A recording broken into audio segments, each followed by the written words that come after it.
آپ صلی اللہ علیہ وسلم نے کسی صحابہ پہ، آپ کے ذہن میں ہوگا وہ واقعہ ذرا سنائیے، کہ کسی غزوہ پہ جا رہے تھے تو کچھ جو صحابہ تھے انہوں نے روزہ رکھا ہوا تھا، تو وہ راستے میں بڑے وہ کمزور اور نڈھال ہو گئے تھے، تو آپ صلی اللہ علیہ وآلہ وسلم نے اس کو پسند نہیں فرمایا۔ جی یہ جیسے قائی صاحب نے ارشاد فرمایا کہ امت میں خود بھی آپ صلی اللہ علیہ وسلم فرماتے ہیں،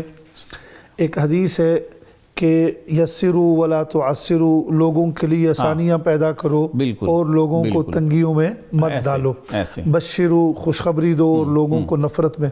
تو یہ فتح مکہ کا واقعہ ہے، ہاں بالکل، کہ نبی اکرم صلی اللہ علیہ وسلم مدینہ منورہ سے تشریف لا رہے تھے اور راستے میں آپ کو بتایا گیا کہ جو لوگ آپ کے ساتھ تھے کہ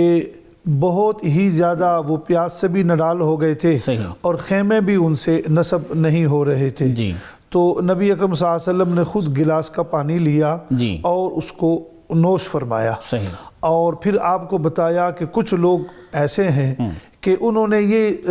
مطلب یہ زعم اور یہ گمان کر لیا کہ ہم سفر بھی طے کر لیں گے اور روزہ بھی رکھ لیتے ہیں، تو آپ صلی اللہ علیہ وسلم نے فرمایا، ایک لفظ ان کے لیے استعمال فرمایا کہ نہیں اولئک هم العصاة، کہ انہوں نے اچھا نہیں کیا اور یہ ان کے لیے مناسب نہیں ہے۔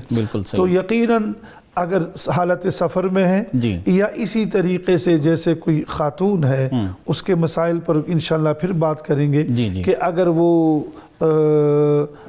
دودھ پلانے والی ہے یا وہ حاملہ ہے یا اسی طریقے سے کوئی شیخ فانی ہے، بزرگ ہے اولڈ عمر کا، اور ان سے روزہ نہیں رکھا جاتا، تو رخصت ہے ان کو، ان کے لیے پھر رخصت، اور ان کو چاہیے کہ وہ رخصت پر عمل کر لے، جان ہے تو جہان ہے۔ بالکل ایسے، بالکل ایسے۔ محمد علی قریشی صاحب یہ فرمائیے کہ یہ تو اکثر دیکھا گیا ہے کہ بہت سارے جو روزے دار ہیں وہ صبح سحری میں اذان تک کھاتے رہتے ہیں، جب تک اذان ختم نہیں ہوتی وہ سمجھتے ہیں کہ ابھی تک اس کا وقت باقی ہے، تو یہ ارشاد فرمائیے کہ کیا ایسا کرنا درست ہے؟ محترم پروفیسر صاحب، سب سے پہلے تو یہ چیز ہمیں سمجھ لینی چاہیے کہ سحری کا تعلق جو ہے وہ اذان کے ساتھ نہیں ہے، وقت کے ساتھ ہے۔ بالکل ٹھیک ہے، یہ ایک فارمولہ ہے، بالکل صحیح، اور جو اذان ہے وہ نماز فجر کے لیے ہے، صحیح، بالکل صحیح۔ اذان جو ہے، اذان کا تعلق روزے کے ساتھ بھی نہیں ہے، سحری کے ساتھ بھی نہیں ہے، صحیح۔ یہ فار ایگزامپل یہ بھی ہو سکتا ہے کہ مؤذن جو ہے وہ 5 منٹ پہلے اذان دے دے، صحیح، اور یہ بھی ہو سکتا ہے وہ 5 منٹ بعد میں اذان دے دے،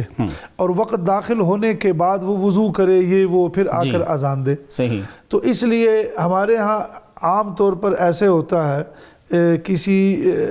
اس کا نام تو نہیں لینا چاہیے، مثلا جہاں سے ہم روٹیاں لیتے ہیں یا کچھ ایسے لوگ جو صبح کے ٹائم بہت مصروف ہوتے ہیں، وہ کہتے ہیں ابھی قریب جو ہماری اپنی مسجد ہے اس کی اذان ابھی نہیں ہوئی یا وہاں سے ابھی تک آوازیں بھی نہیں آ رہی، تو وہ کھاتے رہتے ہیں، یہ غلط ہے، اور اس طریقے سے ان کا روزہ بھی نہیں ہوگا، اور اگر وہ قصداً ایسا کرتے ہیں تو پھر تو ان کو کفارہ بھی دینا پڑے گا۔ تو مطلب یہ ہوا کہ سحری کا جو تعلق ہے وہ وقت کے ساتھ ہے، وقت کا انسان کو صبح صادق جو ہے اس کے ٹائم کا کچھ بتائیں نا ہمارے ناظرین کو۔ جی، ایک ہے صبح کاذب اور ایک ہے صبح صادق۔ جی، وہ صبح جو صادق ہے، جو وقت بالکل سحری کا وقت ہے، اگر وہ آج کل کی کسی کو اس کا اندازہ ہے تو اس سے 2 سے 3 منٹ پہلے،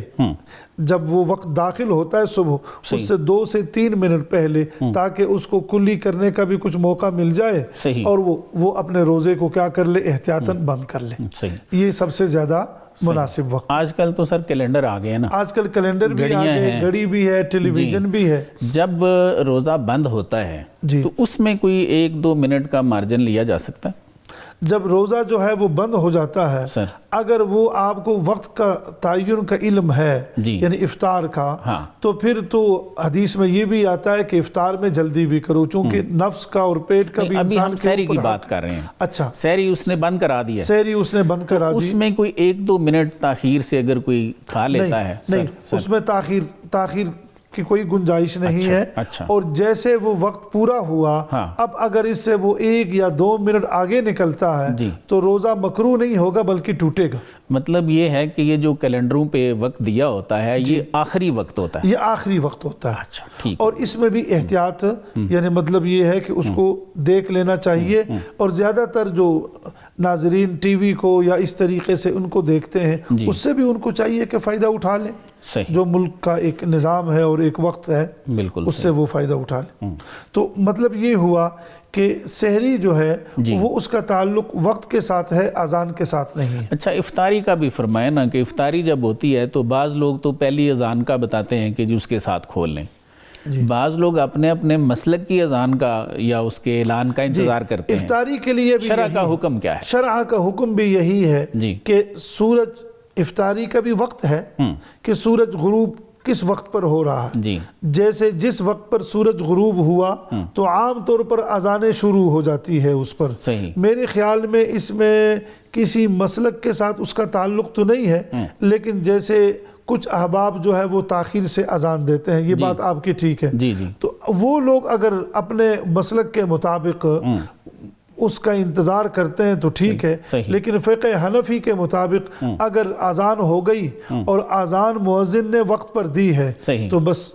لوگوں کو چاہیے کہ اب افطاری شروع کر لیں۔ اس پہ حضور صلی اللہ علیہ وسلم کا وہ کلام بھی تو ہے نا کہ جو افطاری ہے اس میں جلدی جو ہے وہ کریں، اور افطاری اس لیے اس میں جلدی کریں کہ پھر